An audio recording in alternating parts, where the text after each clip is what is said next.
કેટલાક લોકો એવા હોય છે કે જે બીજાની સાથે એડજસ્ટ નથી થઈ શકતા. એમને એવું જ લાગ્યા રાખે છે કે લોકો મને પસંદ નથી કરતા, હું કોઈને સારો નથી લાગતો, હું બહુ મિત્ર નથી બનાવી શકતો અને હું લોકો પર કોઈ પ્રભાવ નથી પાડી શકતો.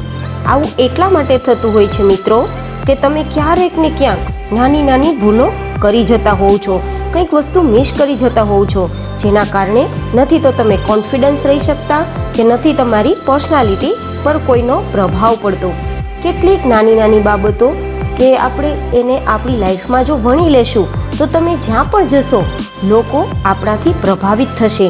આપણે ફેમિલીમાં હોઈએ, રિલેટિવ્સમાં હોઈએ, ફ્રેન્ડ્સની સાથે હોઈએ, દરેક વ્યક્તિના હૃદયમાં આપણા માટે કંઈક અલગ જ પ્રભાવ રહેશે.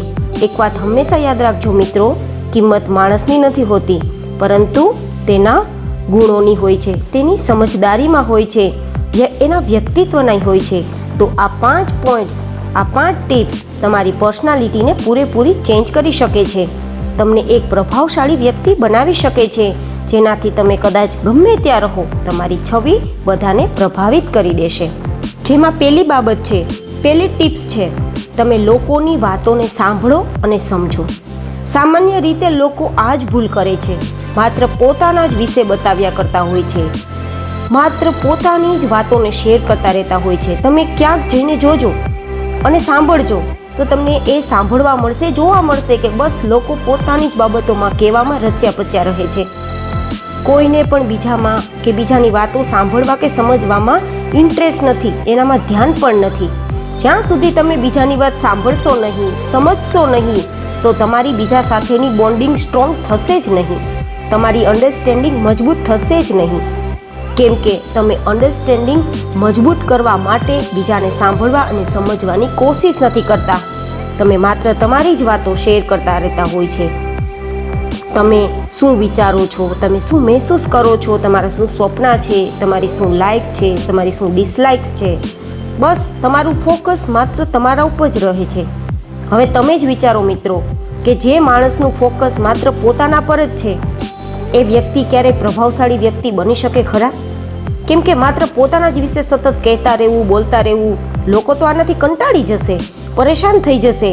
અને જે વ્યક્તિ બીજાની વાતોને ધ્યાનથી સાંભળે છે, બીજાની વાતોને ધ્યાનથી સમજે છે, લોકો તેની સાથે કનેક્ટ થવાનો પ્રયત્ન કરશે. કેમ કે હર વ્યક્તિ એવું જ ઈચ્છે છે કે મને કોઈ સાંભળે, મને કોઈ સમજે. આપણે પણ આવું જ ઈચ્છે છીએ ને મિત્રો. તો જ્યારે તમે બીજાને સમજવાની કોશિશ કરશો તો તમારા માટે તે વ્યક્તિના હૃદયમાં એક સ્પેશિયલ જગ્યા બની જશે. તમે જેને પણ સાંભળશો, સમજશો, તેને તમારા માટે એવું લાગવા લાગશે કે તમે એને સમજી શકો છો. તો જ્યારે પણ તેને કંઈક વાત શેર કરવી હશે તો સૌથી પહેલાં તમને એ વાત આવીને શેર કરશે. કેમ કે તેમને એક વિશ્વાસ હશે કે તમે તેની વાતોને બહુ જ સારી રીતે સમજો છો, બહુ સારી રીતે સાંભળો છો. મિત્રો, હરેક રિલેશનમાં પણ બસ આ જ એક પ્રોબ્લેમ આવે છે કે હર કોઈ વ્યક્તિ માત્ર પોતાના માટે જ વિચારે છે, માત્ર પોતાના જ માટે બોલે છે, બીજાની તરફ તો કોઈનું ધ્યાન જ નથી. તમે તમારી આ આદતને બદલો, બીજાને સાંભળવાની અને સમજવાની કોશિશ કરો.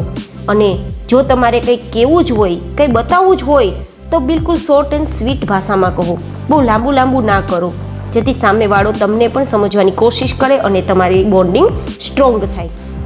અને ત્યાર પછીનો મારો બીજો પોઈન્ટ છે કે લોકોને એપ્રિશિએટ કરતા શીખો. લોકોને નાની નાની બાબતોમાં પ્રશંસા કરો, વખાણ કરો, એની નાની પણ બાબતોની કદર કરતા શીખો. લોકોની એડમાયરેશન, તારીફ, વખાણ, પ્રશંસા કરવાનું શીખો. કોઈ પણ ઉદાસ માણસને પણ અગર તમે થોડી પણ જો પ્રશંસા કરશો, થોડા પણ તમે વખાણ કરશો તો તેના ચહેરા પર એક ખુશી આવી જશે. કેમ કે પોતાના વિશે સારું સાંભળવામાં હર વ્યક્તિને મજા આવતી હોય છે, કદાચ એ તમે પણ કેમ ના હોય. જ્યાં તમે લોકોની અને ખાસ કરીને પોતાનાની પ્રશંસા કરો છો, ભલે ને પછી થોડુંક પણ કંઈ કેમ ના કર્યું હોય એને તમારા માટે, તો પણ જો તમે એની પ્રશંસા કે વખાણ કરશો તો એ ખુશ થઈ જશે અને બીજી વાર તમારા માટે કંઈક વધુ સારું કરવાનો પ્રયત્ન કરશે. જે વ્યક્તિ તમારા નજીકના વ્યક્તિઓ પણ કેમ ના હોય તેની પણ તમે પ્રશંસા કરો.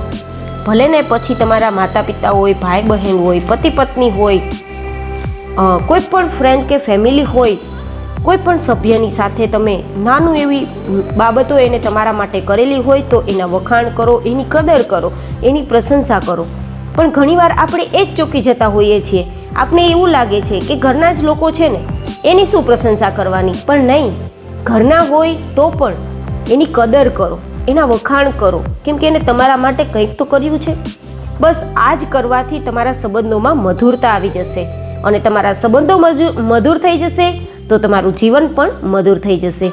જે વ્યક્તિ બીજાની પ્રશંસા કરે છે, બીજાને હંમેશા કંઈક સારું બોલે છે, કંઈક કર્યું હોય એની બાબત કદર કરે છે, એના માટે કંઈક સારું વિચારે છે, તો આ સાંભળવાનું બધા જ ને સુંદર લાગે છે, બધા જ ને ગમે છે.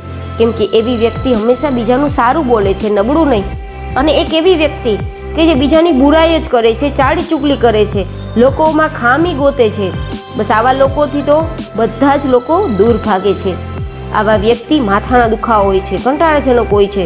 તો આપણું જીવન, આપણું વ્યક્તિત્વ એવું બનાવવું કે બીજા આપણાથી દૂર નહીં પણ આપણાથી નજીક આવે, આપણી સાથે સંબંધ વધારવાનો પ્રયત્ન કરે, તો જ આપણે બીજાને પ્રભાવિત કરી શકીશું. આપણે લોકોની પ્રશંસા કરવાનું શીખવું પડશે. અને હા, પ્રશંસાનો અર્થ ચાપલુસી નથી.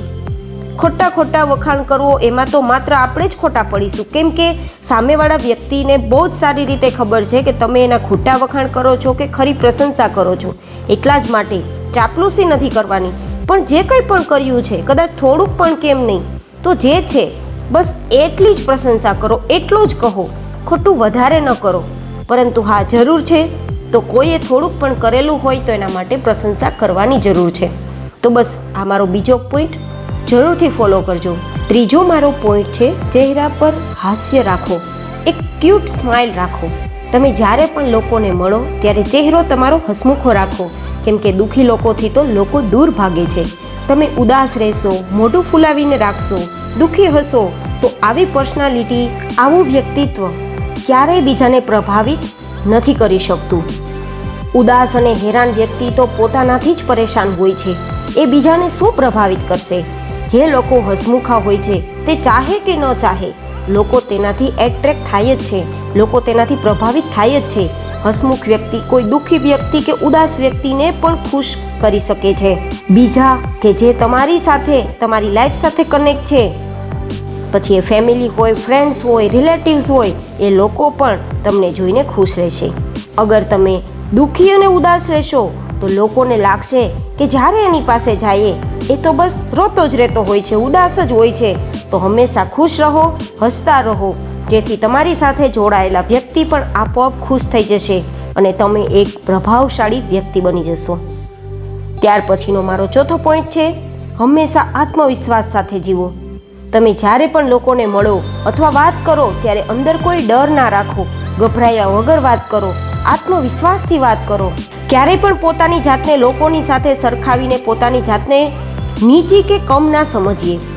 તમે જેવા છો તેવા બહુ જ બરાબર છો, કેમ કે લોકોને રિયાલિટીથી ઇમ્પ્રેસ કરી શકાય, દેખાડાથી નહીં. બસ તમે તમારો સ્વીકાર કરો. તમે જેવા છો લોકો તમને એવા જ પસંદ કરશે. તમે એવા જ બનીને રહો, કેમ કે લોકોને દેખાડો પસંદ નથી. તમે જે છો તે જ લોકોને બતાવશો તો લોકો તમને બહુ સારી રીતે પસંદ કરશે. બસ તમે જે કંઈ પણ બાબત કરો છો, કઈ બાબત બતાવો છો, તો તમારામાં આત્મવિશ્વાસ હોવો જોઈએ.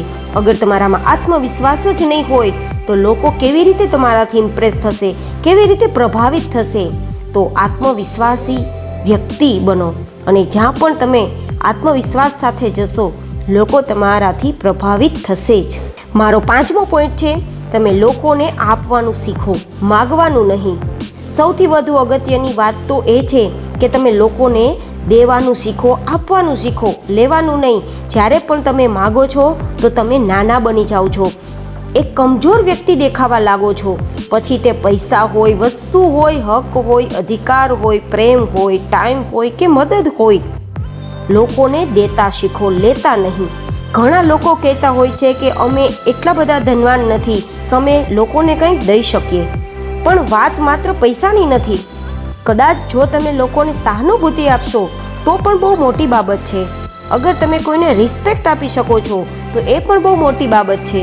અગર તમે કોઈને પ્રેમ આપી શકો છો, હેલ્પ કરી શકો છો, તો પણ એ બહુ જ મોટી બાબત છે.